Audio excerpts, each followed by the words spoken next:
I am currently standing in front of the Avro Vulcan 8.2 XM594. This is currently based in Newark, which is at the Newark Air Museum if you want to come and see it. And yes, you can still go inside if you want to go and have that, and I do highly recommend it.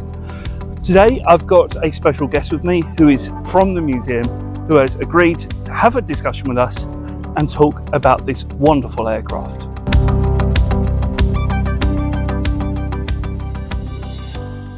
I'm Ray Harris. I was a Vulcan captain back in the 70s, and this is X-ray Mike 594 at Newark, which happens to be the last time I flew in one.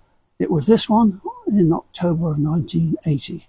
Oh. So I'm a volunteer here, as are several people around the place.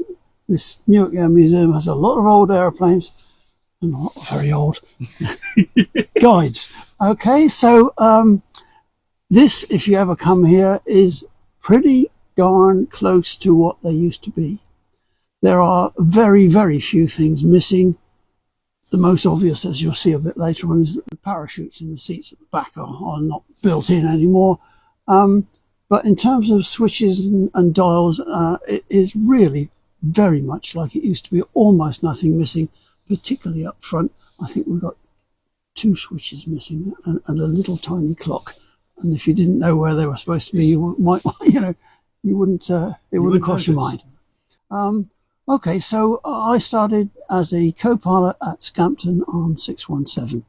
And after a spell there, I went to Waddington and got my captaincy on 44 Squadron.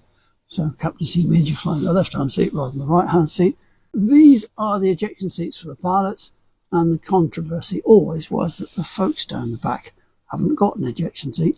And they decided it was just too flaming difficult to completely redo the aeroplane and fit them.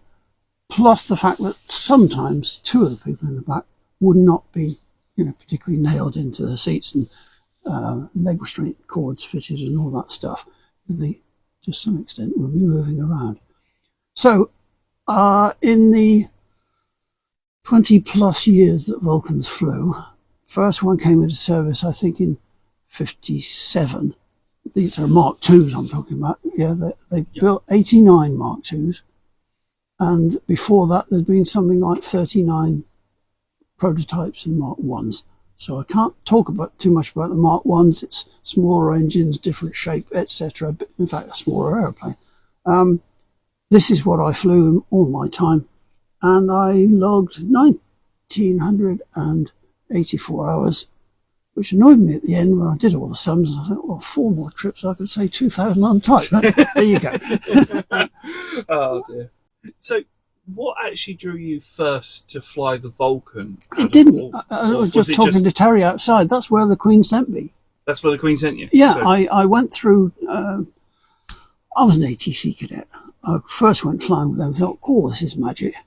And I got a university cadetship, which probably doesn't exist anymore, but effectively I did 1 week in the Air Force, disappeared to university for 3 years. And during that time, I had to join the UAS, which was no hardship because it was a fun club flying chipmunks occasionally at weekends.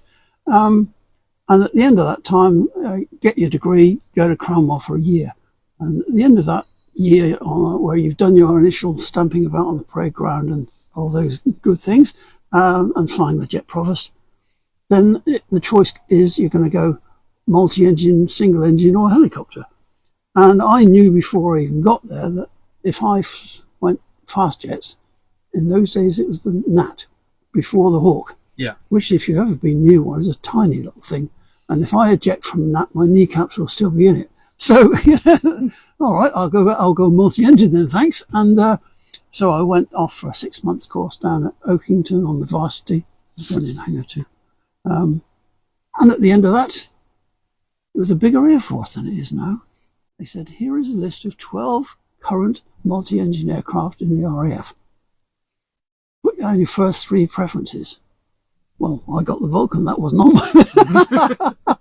But I mean, it's always been that. You go where there's a shortage, etc. And one major difference from those days is that finished university, month and a half later, I'm at Cranwell. finished Cranwell. Less than a month later, I think I was at Oakington. Yeah. I finished the Oakington course just about Easter. Again, a couple of weeks off, and I started the Vulcan OCU. So I was on the squadron in pretty short order, which suited me, and it got me around the world a bit. You will always remember the good things. Yeah. The fact that the phone will ring sometimes at 2 a.m. with a cunningly worded invitation to join World War III. You blank out that. Yeah, you blank out that one. You blank out the bad. So what you remember are the trips abroad or fun things, of course, Yeah. as the years go by, and haven't they? Right. So here we are in a Vulcan cockpit. And one of the nice things about it for me is that I never know who's coming up the ladder to do, to tell me stuff, frankly, quite often. Tell you stories and whatnot. Because I don't know who they are, but there's a guy who's been in the Polish Air Force when I was flying these. We have a chat, he's all very friendly. He didn't like Russians much either. And I said, well, our targets were further east than we used to. We've had people, particularly during school holiday times, you get grandparents and kids. Yeah. And, there's a guy sitting over there with his grandson over here. Oh, we sort of, I'm vaguely familiar. We have a chat, and eventually it turns out that my hair's gone white, his has fallen out. But yes, we did know each other years ago. And he flew on this seat where I'm sitting now. He was a crew chief. So I had taken him to Malta, I think, for where we used to go and fly low levels in southern Italy. So that was probably would go once a year on average. There were occasionally detachments together where a squadron would go for a big NATO exercise, and you'd be out there for a couple of weeks. But that was only 2 or 3 times I did that. Okay. More routinely, the good bits were the trips to Canada and the States. And Goose Bay, Labrador is not exactly a holiday resort. It is perishingly cold. It's where I learned that minus 40 Fahrenheit is the same as minus 40 centigrade. And yes, it was. It was cold. But we used to go there for a week and fly low levels. And the advantage is that you never get a noise complaint. There's absolutely nobody there. It's trees and rocks and lakes. And in that way, it's the same as northern Russia, right? Yeah. And one of the 2 trips we get a year to Goose Bay, you'd go on after that and do 5 or 6 days in the States to fly 2 of the American B-52 training routes and have a weekend off in jolly downtown Omaha, which again is not exactly a holiday resort, but Omaha, Nebraska, never mind, it's different. Yeah.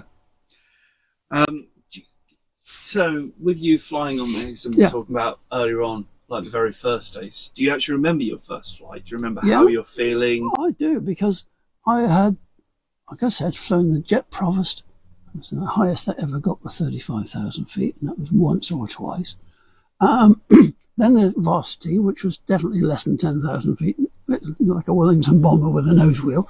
And then we had dunking in the sea, and we had decompression training and stuff like that.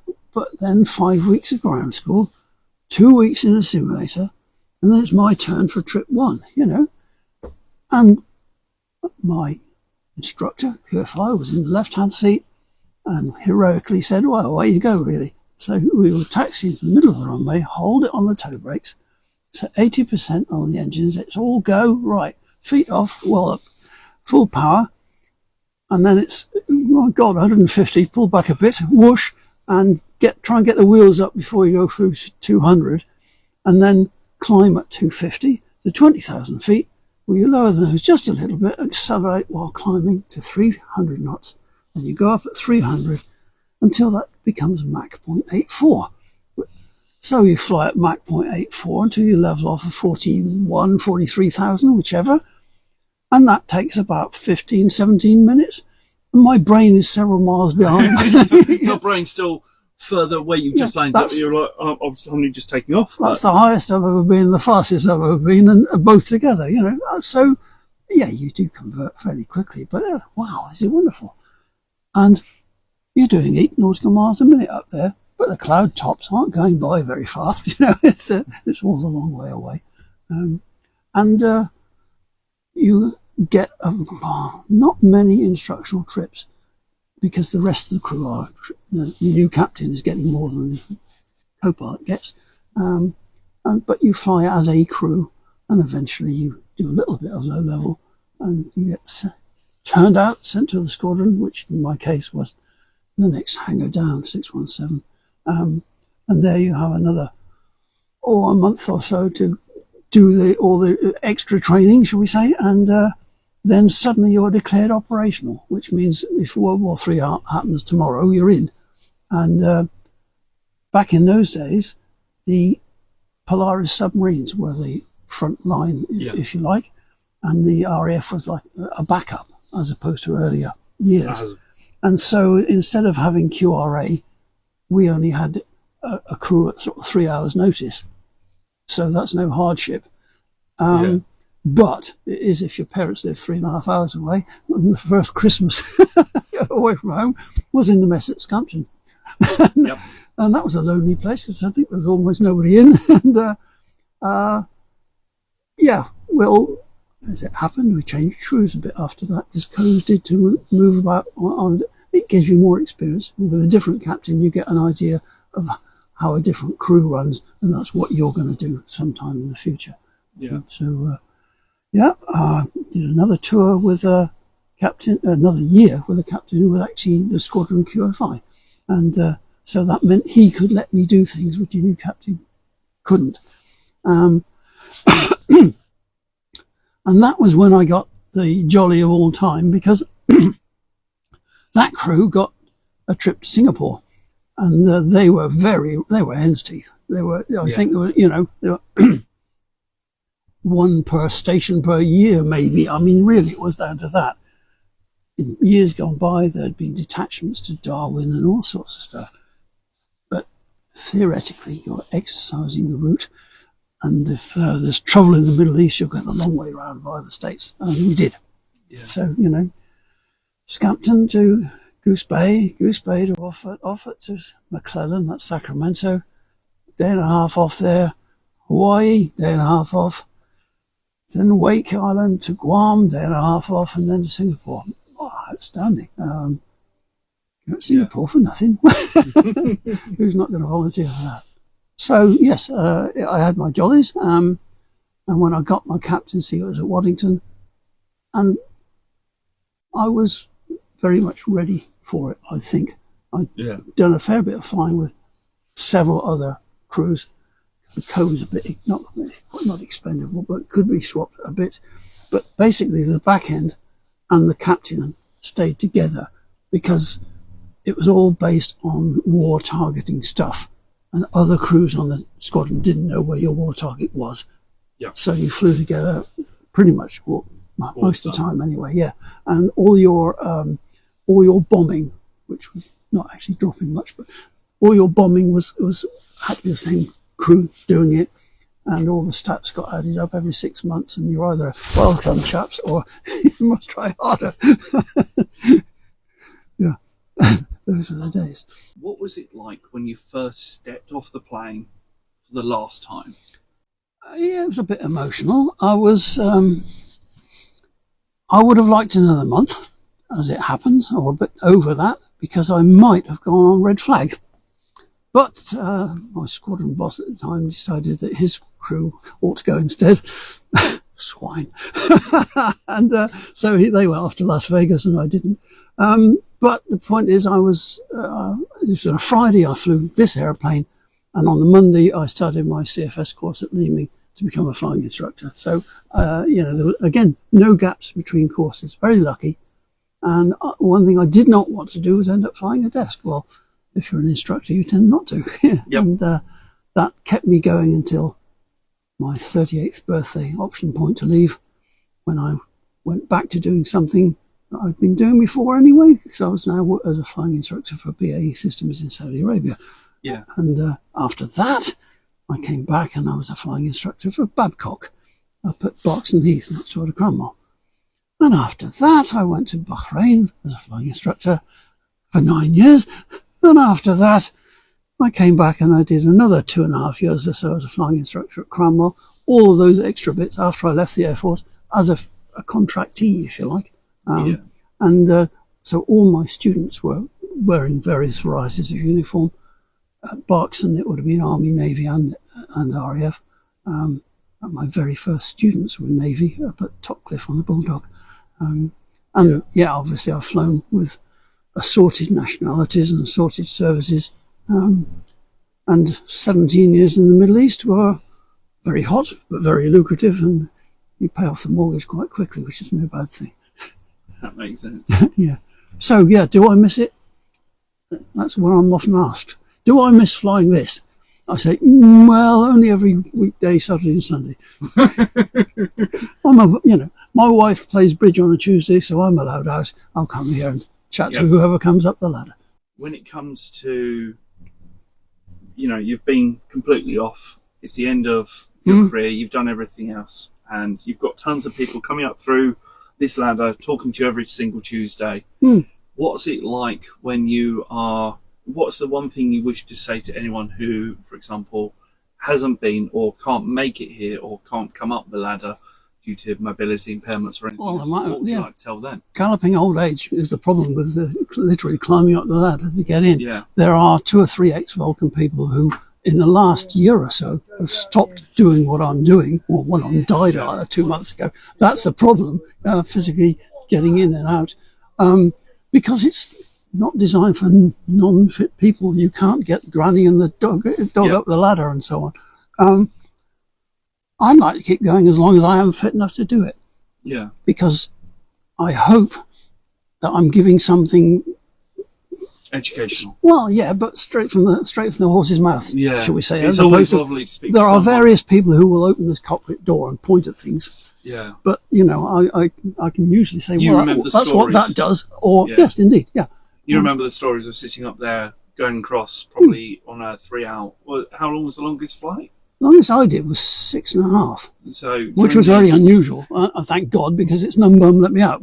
Yeah. So when you're up there for those 6 hours, the conversations that you probably have talking to each other probably goes from the normal, here's the strategic ones to.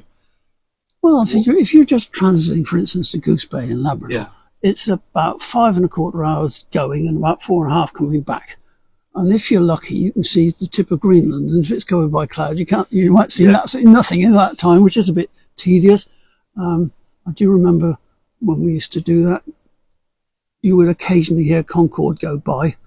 Yeah. And his estimate for, say 20 west, 30 west, etc., was about half-hour time. And of course, he's way up at 50-odd thousand feet. Whereas passengers are drinking champagne and eating caviar, and I'm in here in an immersion suit, sitting on a hard ejection seat, and I've got a box with a couple of sandwiches in.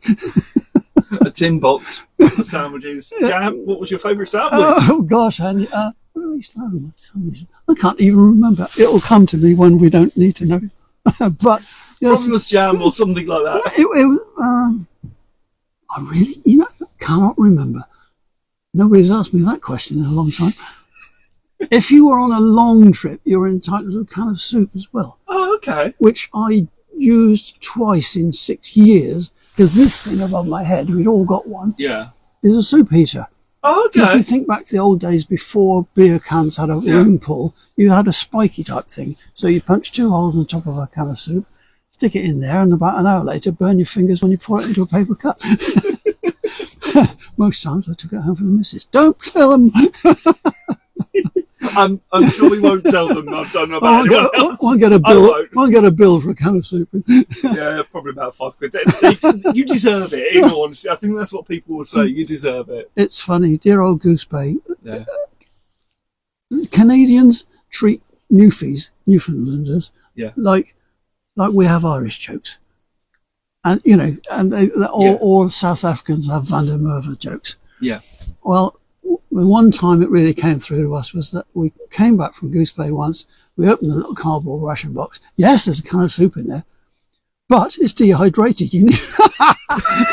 Oh, that's very useful. Yes, soup that's dehydrated. Well, yeah, it is. You've got to dilute it, shall we say? Yeah. Yeah. Well, we'll cook that on the stove then. We'll get the hostie to do it. Yeah. You get the hostess at the back of the plane to do it. Yeah. Oh, this is the other thing. Everybody says, well, how do you get through the Bombay and stuff like that? Well, this is it. There's a bulkhead there and there's a bulkhead there. This is the bit that's pressurised that you can live in. Yeah. James Bond, amongst the many lies in the James Bond film, they landed one in the Caribbean. They swam through into the Bombay and took the bomb away. Was it Dr. No? I can't remember. Way back. Nonsense. You cannot get through that wall, and if you did, you'd be running into the nose wheel, and after that, a fuel tank, and then the Bombay. But no connection. No connection. But then again, that probably means that you're a little bit safer. Well, I don't know. At the same time, if it didn't, I bet bombs are very safe things. Actually, they won't go off by accident. You have to have a lot of switches in the right places, and the nuke. This is not secret. It had to leave the aircraft and detect something like 150 knots worth of airflow past it to set the fuse. Then so it won't go bang if you drop it on your foot. Yeah. Well, unfortunately, that's all we've got time for in this episode of the topic discussion about the Vulcan. And this was more about discussion about the pilot and the pilot's stories. In our next episode, we're going to be talking about the whole plane and how it's built, and basically giving you a bit more of a tour around the aircraft. Unfortunately, that's all I've got time for today. If you guys have enjoyed today's video, don't forget to click the like button, click subscribe, and I'll see you guys next time. Until then, bye bye.